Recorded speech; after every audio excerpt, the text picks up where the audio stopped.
Dette er en genaflevering af vores terminsprøve, hvor jeg har fundet udvalgte opgaver, som jeg så har skulle lave nogle rettelser i. Og den første opgave, det er opgave 2, hvor jeg har glemt at sætte det rigtige fortegn. Der kan man se her, der skulle fortegnet have været minus 1 i stedet for 1. Fordi 4 minus 6, det giver minus 2, og minus 2 divideret med 2, det giver minus 1. Så det er den første fejl. Så er der den anden fejl, som er nede i opgave 4, hvor at jeg oplyser for mange informationer. Jeg ved blandt andet ikke, at A er positiv. Jeg ved heller ikke, om B er positiv.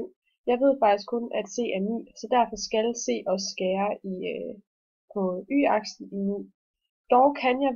Dog ved jeg, at parablen skal vende opad, fordi at der ikke er nogen rødder. Så har jeg opgave 7b, hvor jeg ikke har beregnet vækstretten rigtigt. Der er jeg kommet til at regne på den her måde, hvor jeg bare har indsat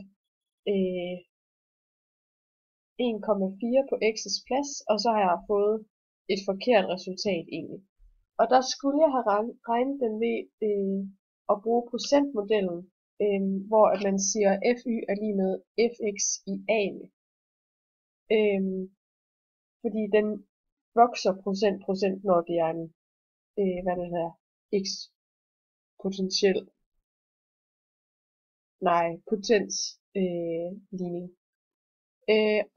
Hvis man bruger procentvæksten, den der model, så vil det komme til at hedde, jeg skriver det op her, den kommer til at hedde f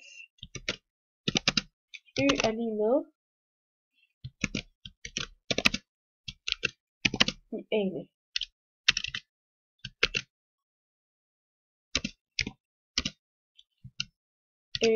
Og den kommer så til at hedde stort y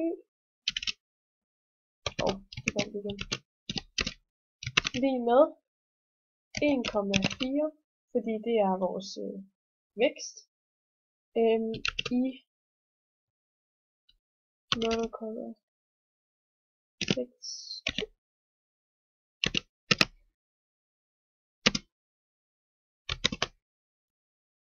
Og det betyder så, at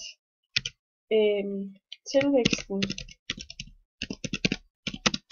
vil være på 23,60%, fordi at man siger det der med, at så, ja, det står i hele decimaler her, og så laver man om til procent ved at trække 1 fra og gange med 100. Så er der opgave 8a, hvor at jeg er kommet til at beregne den forkerte side af en trekant. Jeg skulle have fundet siden A, men jeg er kommet til at finde siden B. Så der er løsningen, at jeg kender vinkelsummen, fordi vinkelsummen i en trekant er 180 grader, og jeg får oplyst de her to vinkler, 57 og 21, og så kan jeg så regne vinkel B. Og ud fra det, så kan man så bruge sinusrelationen til at bestemme siden A. Og det gør man bare ved at sige A over sinus til A over lille b divideret med sinus til store B. Så sætter man sine værdier ind, og det bliver så, at det ender så med, at det giver, at sidevinklen A er lige med 15,43.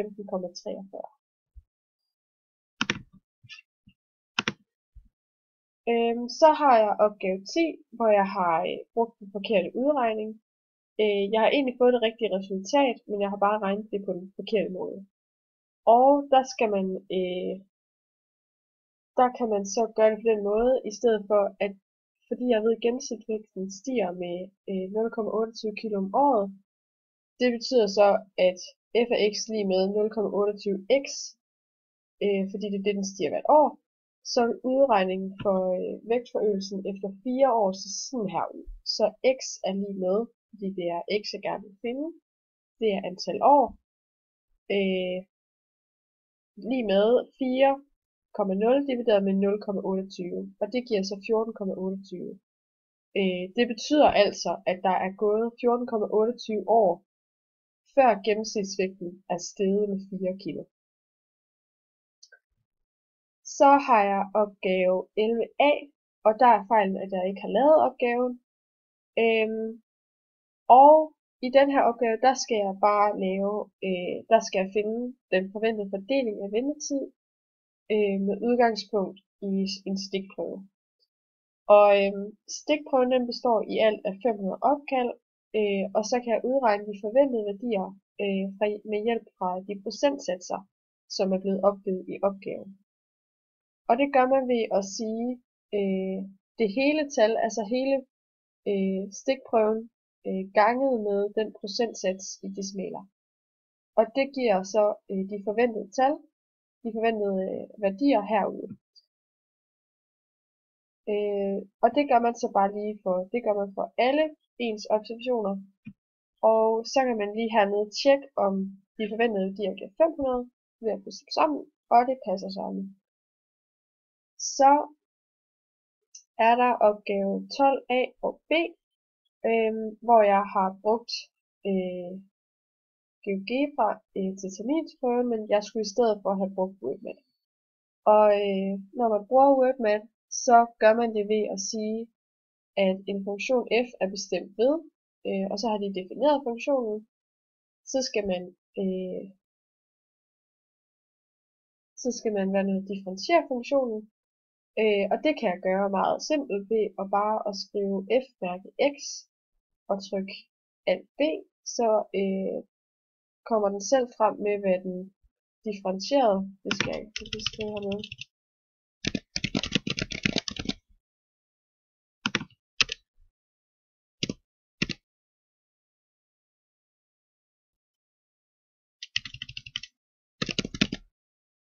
Den differentierede funktion, den bliver så minus 3x i anden plus 6x plus 10.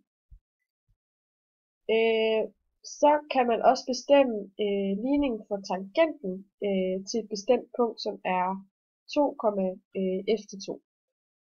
Og fordi jeg ved, at en tangent er en ret linje, så vil forskriften for den her være y lige med ax plus b.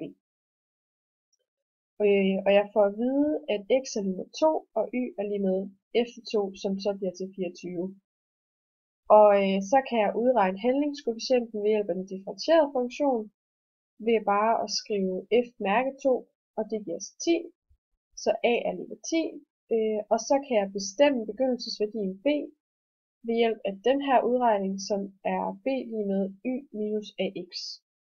Og der sætter man bare y's værdi ind, som er de 24, det så vi heroppe, minus 10, fordi det er a, gange 2, fordi det er x, og det giver så 4.